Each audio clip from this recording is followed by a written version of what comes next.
సేద్యమాన పావనాఘ్రి పంకజం వ్యాళయజ్ఞ సూత్రమిందుశేఖరం కృపాకరం నారదాది యోగి బృంద వందితం దిగంబరం కాశికాపురాధినాథ కాల భైరవం భజే భానుకోటి భాస్వరం భవాబ్ది తారకం పరం నీలకంఠమీప్సితార్థదాయకం త్రిలోచనం కాలకాలమంబుజాక్షమక్షశూలమక్షరం కాశికాపురాధినాథ కాల భైరవం భజే. మనం కాశీలో ఉన్నామని చెప్పుకున్నాం కదా, సో ఇక్కడున్న అన్ని దేవాలయాల్ని దర్శించుకునే ప్రయత్నం చేద్దాం. సో ఆ శివయ్యని దర్శించుకునే కన్నా ముందు కూడా మనం ఇక్కడ కాలభైరవ దేవుణ్ణి దర్శించుకోవాలి అని అంటూ ఉంటున్నారు. అసలు దాని వెనకాల ఉన్న స్టోరీ కూడా తెలుసుకునే ప్రయత్నం చేద్దాం. ఇక్కడ అందరూ కూడా ఈ కాలభైరవ దేవుణ్ణి కాశీగా కోత్వాల్ అని పిలుస్తున్నారు. అంటే ఒక పోలీస్ ఆఫీసర్ అని అనుకోవచ్చు మన భాషలో మాట్లాడుకోవాలంటే. అంటే ఈ కాశీని రక్షించేటువంటి ఒక దేవుడు. అందుకే ముందుగానే మనం ఈ కాలభైరవుని దర్శించుకున్న తర్వాతే ఏ దేవాలయాన్ని దర్శించుకోవాలి, ఆ విశ్వనాథుని దర్శించుకోవాలని చెప్తూ ఉంటారు. దాని వెనకాల ఇంకా చాలా స్టోరీ ఉంది, అదంతా కూడా మనం తెలుసుకునే ప్రయత్నం చేద్దాం. మీరు కూడా నాతో పాటు వచ్చేసేయండి. ఇప్పుడు మనం సరిగ్గా ఈ ఆటో రిక్షాలో ఈ కాలభైరవ దేవుని టెంపుల్ దగ్గరికి అయితే వచ్చేసాం. నాతో పాటు వచ్చేసేయండి, మీకు కూడా ఆ దేవుడి దర్శనం చేపిస్తాను. అండ్ ఇక్కడ దిగడానికి రీజన్ ఏంటంటే ఆటో ఎవరైనా సరే, ఎంత పేదవాడైనా ఎంత ఉన్నవాడైనా కూడా ఆ కాలభైరవ దేవుని దగ్గరికి అందరూ నడిచిపోవాలి. ఆటోస్ అనేవి ఇక్కడే ఆగిపోతాయి. ఇప్పుడు నేను ఎక్కడైతే దిగానో అక్కడే ఆటో ఆపేస్తాడు. ఇక్కడ నుంచి ఎవరన్నా కూడా నడిచిపోవాల్సిందే. సో ఆ దేవుని దర్శించుకుందాం అందరం, నాతో పాటు మీరు కూడా దర్శించుకుందరు. కానీ ఈ గల్లీని అందరూ కూడా కాలభైరవ గల్లీ అని పిలుస్తూ ఉంటారు. దాంట్లోనే మనకి చాలా వరకు షాపింగ్, దేవుడు సామాన్లు కావచ్చు, ఆడవాళ్ళకి చీరలు, ఇలా అన్ని ఉంటాయి. ఒక రకమైన స్ట్రీట్ షాపింగ్ అని కూడా చెప్పొచ్చు ఆ గల్లీని. ఆ దేవుని దర్శించుకున్న తర్వాత బయటకు వచ్చి అక్కడే షాపింగ్ కూడా మొత్తం చేసేసుకోవచ్చు. ఒకసారి మీరు కూడా నాతో పాటు వచ్చేస్తే ఆ గల్లీలో ఉన్న అన్ని కూడా నేను చూపిస్తాను. అలాగే ఆ కాలభైరవ దేవుని దర్శనం కూడా చేసుకోవచ్చు. నాతో పాటు వచ్చేసేయండి.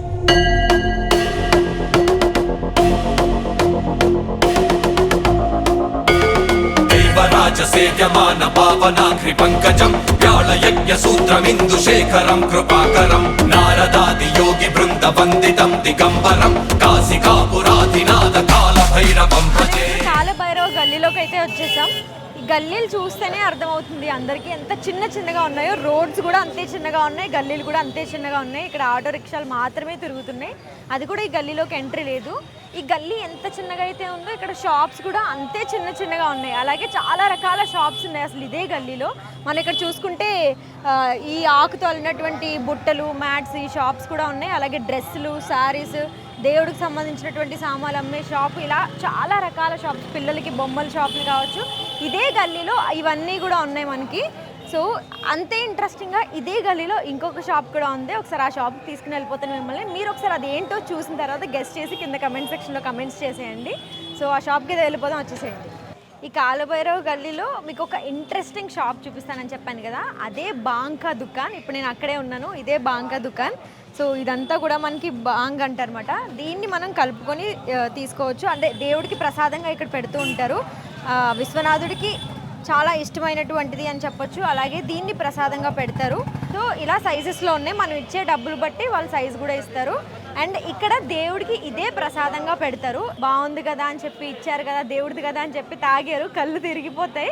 2 రోజుల వరకు నిద్రే లేవరు, అంత మత్తు వచ్చేస్తుంది ఇది తాగితే. కానీ ప్రసాదం కాబట్టి మనం స్వీకరించాలి కాబట్టి ఏదో ఇలా పెట్టి ఇలా నాకితే సరిపోతుంది. ఒకవేళ అలా కూడా మేము తీసుకోలేము, మాకు అలా కూడా చాలా ఎఫెక్ట్ పడుతుంది అని అనుకుంటే మళ్ళీ ఆ దేవుడి కాళ్ళ దగ్గరే పెట్టేసుకోవచ్చు, లేదనంటే స్వీకరించవచ్చు. సో ఇక్కడైతే ఈ బాంగ్ షాప్ ఈ విధంగా ఉంటుంది. అందరూ చాలా పెద్దగా ఎక్స్పెక్ట్ చేస్తుంటారు, కానీ చాలా నీట్గా సింపుల్గా ఉంది. సో ఇక్కడ బాంగ్ని ఇలా పేపర్లో పెట్టేసి ఇస్తున్నారు, చూసారు కదా. ఇది చిన్న సైజ్ బాల్ తీసుకున్నాను నేనైతే. దేవుడికి ప్రసాదంగా పెడదాం మనం ఈరోజు, ఎందుకంటే ఆ దేవునికి ఇష్టమైన మహాప్రసాదాన్ని మనం కూడా సమర్పిస్తే మనకు కూడా మంచిగా అనిపిస్తుంది, మనకు కూడా మంచి జరుగుతుంది కాబట్టి. సో మనమైతే ఒక చిన్న బాల్ తీసుకుందాం, వెళ్ళిపోదాం. ఇక్కడ ఒక చిన్న షాప్ ఉంది, ఇందులో మనకి దేవుడికి సంబంధించినటువంటి అన్ని సామాన్లు ఉన్నాయి.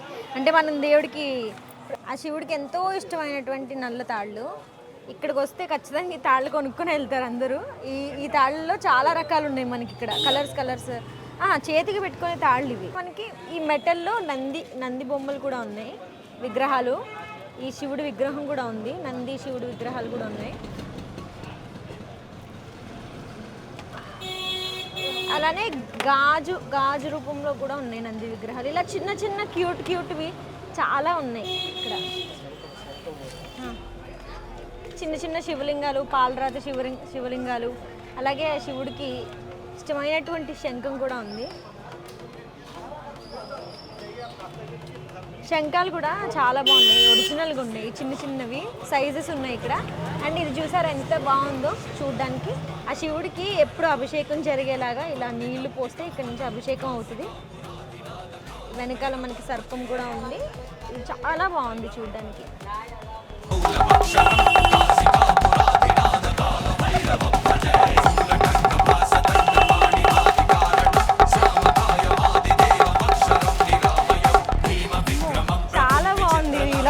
ఇప్పుడు అర్థమైంది శివుడు ఎందుకు డమరుకాన్ని అంత ఇష్టపడతాడని.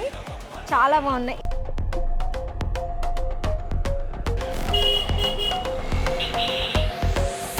అండ్ ఇక్కడ చూస్తున్నారు కదా, ఈయనే కాలభైరవ దేవుడు. ఇప్పుడు ఈ దేవుని దర్శించుకోవడానికి మనం వెళ్తున్నాం. సో అచ్చం ఇక్కడ ఎలా అయితే ఉన్నారో ఆ గర్భగుడిలో కూడా అలానే ఉంటారు. ఆయన దర్శించుకుందాం. ఇదే గల్లీ నుంచి వెళ్ళాలి ఆయన దర్శించుకోవాలంటే. నాతో పాటు వచ్చేసేయండి. మనమైతే కాలభైరవుని గల్లీలోకి అయితే వచ్చేసాం ఆ దేవుని దర్శించుకోవడానికి. ఆల్మోస్ట్ ఆ టెంపుల్ దగ్గర వరకు వచ్చేసాం. మనం ఇక్కడ చూస్తే చాలా చిన్న గల్లీ ఉంది, కానీ చాలా పెద్ద లైన్ ఉంది. ఆ దేవుని దర్శించుకోవడానికి నేను ఒక్కదానేమో అనుకున్నా, కానీ చాలా మంది వస్తున్నారు. ఈ టైంలో కూడా ఇంత లైన్ ఉందనంటే ఇంకా మనకి ఎప్పుడు దర్శనం అవుతుందో నాకు కూడా అర్థం కావట్లేదు. ఒకసారి చూద్దాం ఆ లైన్ ఎంత పెద్దగా ఉందో. అంటే గల్లీ కూడా చాలా చిన్నగా ఉంది, అది కూడా చూపిస్తారండి.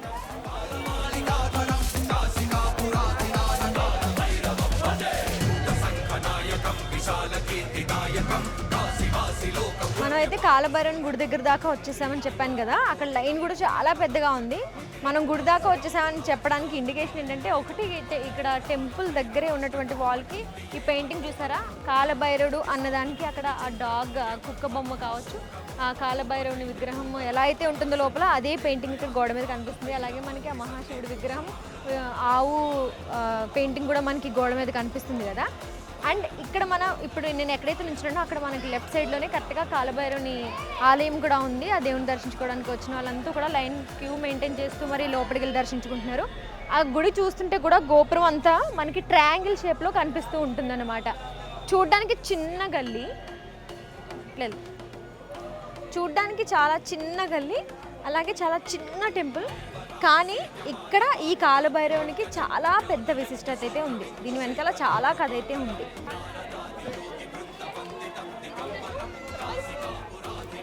సో మనం కాలభైరవుని గుడిలోకి వెళ్ళడానికి అయితే ఇక్కడ పువ్వులు అన్నీ తీసుకోవాలి. మనం ఏ విధంగా మన ఊర్లో గుళ్ళకి వెళ్ళేటప్పుడు పువ్వులు, కొబ్బరికాయ, టెంకాయ ఇవన్నీ అలా తీసుకుంటామో, ఇక్కడ కొంచెం కొత్తగా ఉంది. శంఖం పువ్వులు దండిస్తున్నారు. మనం అక్కడ చామంతి పువ్వులు, బంతి పూలు దండ తీసుకెళ్తాం కదా, అలా ఇక్కడ మనకి శంఖం పువ్వులు, నీలం శంఖం పువ్వులు దండిస్తున్నారు. అలాగే కొన్ని పట్కి బెల్లం ఉండలు. అండ్ ఇక్కడ కొత్తగా ఆయిల్ ఇస్తున్నారు, చిన్న ఆయిల్ ప్యాకెట్ అండ్ ఒక నల్లతాడు. సో ఇక్కడ ఇచ్చే దేవుడికి సమర్పించుకునేటువంటి పూల సామాగ్రి అయితే ఇది పట్టుకుని వెళ్ళి ఆ దేవుడికి సమర్పించాలి. అండ్ ఇక్కడ ఇంకా చాలా స్టోరీస్ ఉన్నాయని చెప్పాను కదా. కాలభైరవుడు అనంటే కాలం అంటే సమయం అని చెప్పాలి. అండ్ భైరవుడు అనంటే ఆ భైరవుడి వాహనం. అండ్ ఇక్కడికి వచ్చి దేవుని దర్శించుకున్న ప్రతి ఒక్కరు కూడా మరణం భయాలు ఉండవు అని ఇక్కడ చాలామంది జనాలు చెప్తున్నారు. అలాగే అదే నిజం అని కూడా చాలామంది నమ్ముతున్నారు అనమాట. ఖచ్చితంగా ఫస్ట్ కాశీకి వచ్చిన వెంటనే ఫస్ట్ దర్శించుకునే దేవాలయం ఏదైనా ఉంది అని అంటే అది కాలభైరవుని దేవాలయం అని చెప్పచ్చు. ఎందుకంటే మరణ భయాలు ఇవన్నీ పోతాయి అని వాళ్ళ నమ్మకం. ముందైతే మనం లోపలికి వెళ్ళి పూలని దేవుడికి సమర్పించి మనం కూడా ప్రశాంతంగా దండం పెట్టుకొని వచ్చేద్దాం. నాతో పాటు రండి. ఇక్కడ ఈ దండం తెప్పించుకుంటే మనం చేసిన పాపాలు, మనకున్న దోషాలు పోతాయనేసి ఇక్కడ వాళ్ళ నమ్మకం.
సో చూసారు కదా, ఇక్కడ ఆశీర్వదించి మనకి కంకణం కూడా కడతారు. బొట్టు కూడా మన ఇక్కడ కంఠానికి విభూతి పెట్టుకోవాలి.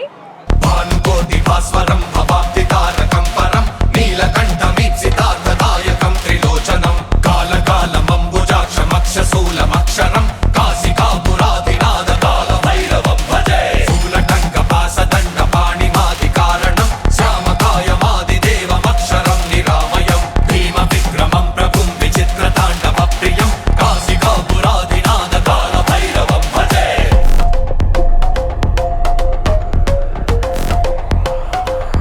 మన కాలభైరవ టెంపుల్లో మెయిన్ పండిట్ అయినటువంటి సుమిత్ మహారాజ్ గారు ఈరోజు మనతో పాటు ఉన్నారు.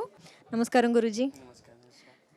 చాలా ఇయర్స్ నుంచి మీరు ఈ టెంపుల్లో మెయిన్ పండిట్గా పనిచేస్తున్నారు. అలాగే కాలభైరవుని యొక్క మహత్యం ఏంటి, ఇక్కడ ఆయనకున్న స్పెషల్ పవర్స్ కావచ్చు, ఇంతమంది భక్తులు రావడానికి కారణం తెలుసుకోవాలనుకుంటున్నాం మీ మాటల్లో. जी सभी को नमस्कार. मैं मान सुमित उपाध्याय, काल भैरव काशी वाराणसी उत्तर प्रदेश. काशी में जो है इनका बहुत ही महत्व है काल भैरव जी का. जैसे कि साउथ में तो भाई इनके आप लोग कुल देवता के रूप में इनको पूजते हैं. जैसे कि आपको सभी को पता होगा, पहले ब्रह्मा जी का 5 मुख था. एक मुख का जो है सिर कलम श्री काल भैरव जी ने किया हुआ है और उसी से जो है बाबा को जो है तब से ब्रह्म हत्या लग गई. तब से बाबा जो है पूरे विश्व भर में भ्रमण किए और भ्रमण करने के बाद से उन्होंने यहाँ भ्रमण किया. यहाँ काशी उनको मोक्षदायिनी मिली. तो हर जगह लोग जीने आते हैं, काशी में यहाँ लोग मरने के लिए आते हैं कि मोक्ष की प्राप्ति करने के लिए. यहाँ पर राजा विश्वनाथ है, रानी अन्नपूर्णा है और मंत्री कोतवाल के रूप में बाबा काल भैरव जी यहाँ विराजमान है. काशी में ऐसी महत्व है, ऐसी मान्यता है कि जो भी कोई आला अधिकारी, शासन प्रशासन अगर कोई भी आता है और काशी में जो है आता है और यहाँ पर जो है दर्शन करने नहीं आता तो उसकी यहाँ पे जो है निवास नहीं, तुरंत उनको यहाँ से जो है रिटायरमेंट हो जाए, तुरंत यहाँ से वो चले जाते हैं. तो काशी में जो भी पहले भक्त आते हैं या कोई भी अधिकारी आता है, प्रशासन आता है, तो यहाँ पर आके इनका जो है दर्शन करता है, इनसे परमिशन लेता है कि हे भैरव बाबा, मैं आपके यहाँ आया हूँ, आपके काशी नगरी में आप मुझे परमिशन दीजिए, मैं आपके निवास करने आया हूँ. और तब यहाँ से उनका दर्शन प्राप्त करके पूजा करके तब यहाँ से जाते हैं.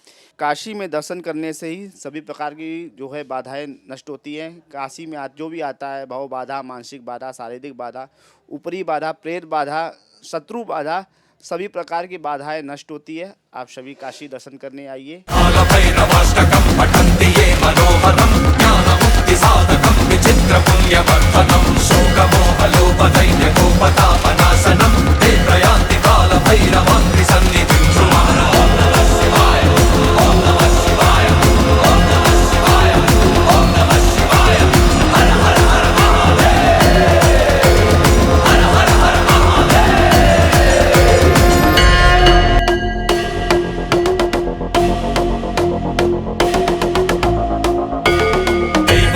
सेव्यमान पावनाघ्रि पंकजं व्याळयज्ञ सूत्रमिन्दुशेखरं कृपाकरं. అమ్మయ్య, ఇప్పుడే మనకి ఆ కాలభైరవుని దర్శనం అయితే చాలా బాగా అయిపోయింది. నేను అసలు ఆ లైన్ చూసి భయపడ్డాను. ఫస్ట్ ఆ దర్శనం ఎలా అవుతుందో, ఎంత లైన్ ఉంటుందో, చేసుకోగలనా లేదా, దేవుడు కనిపిస్తాడా లేదా అని చాలా భయపడిపోయాను లోపలికి వెళ్ళేటప్పుడు. కానీ నాకైతే దర్శనం చాలా బాగా అయిపోయింది. కాలభైరవుడు అందరికీ రక్షగా ఉంటాడు. కాశీకే కాలభైరవుడు రక్ష అని అంటే నాకు చాలా ఆశ్చర్యం వేసింది. ఇలానే కాదు, ఇక్కడని మాత్రమే కాదు, మనం ఏ పని చేసినా కూడా, ఎక్కడికి వెళ్ళినా కూడా ఆ కాలభైరవుడు అనేవారు ఎప్పుడూ కూడా మనందరికీ కూడా రక్షగా ఉంటాడు అనే సంగతి నేను వింటే నాకు చాలా ఆశ్చర్యంగా అనిపించింది. అలాగే చాలా ఆనందంగా అనిపించింది. మరి అలాంటి కాలభైరవుడిని ఈరోజు మనం అయితే దర్శనం చేసుకున్నాం.